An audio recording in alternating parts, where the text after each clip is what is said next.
ગુજરાતમાં છેલ્લા 3 દાયકાથી શાસન કરતી ભારતીય જનતા પાર્ટીની સરકારમાં જે રીતે લોકો સાથે અન્યાય થાય છે, જે રીતે લોકો સાથે ભેદભાવ થાય છે, જે રીતની આખા ગુજરાતનું શાસન છે, એના કારણે તમામ વર્ગ વિસ્તારના લોકો આ સરકારથી હેરાન પરેશાન છે.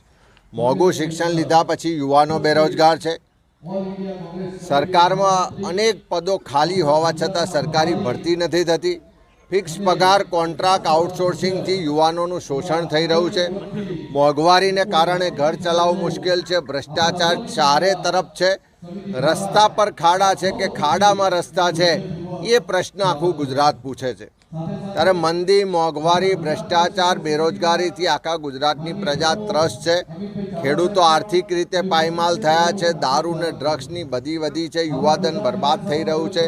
નાના મોટા ધંધા વેપાર ચોપટ થયા છે. વિદેશની નીતિઓને કારણે, સરકારની નિષ્ફળતાઓને કારણે ગુજરાતનો હીરા ઉદ્યોગ હોય, સિરામિક ઉદ્યોગ હોય કે ટેક્સટાઇલ ઉદ્યોગ હોય, આ બધા આર્થિક રીતે નુકસાનમાં છે.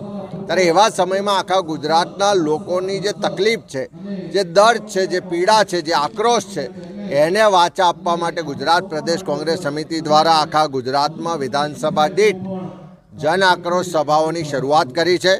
આજે સવારે વહેલા દહેગામ વિધાનસભામાં લોકોને મળ્યા છે. આજે ભિલોડા વિધાનસભામાં શામળાજી ખાતે લોકોને મળી રહ્યા છે.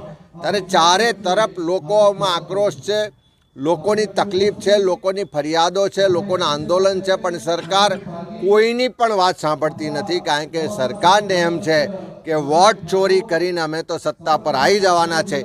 એ જે વાત છે એનો વિરોધ કરવા માટે, લોકોના આક્રોશને વાચા આપવા માટે, એના અવાજને બુલંદ કરવા માટે અમે લોકોની વચ્ચે જઈને સહી ઝુંબેશના માધ્યમથી પણ વોટ ચોરીને ખુલ્લી પાડીશું.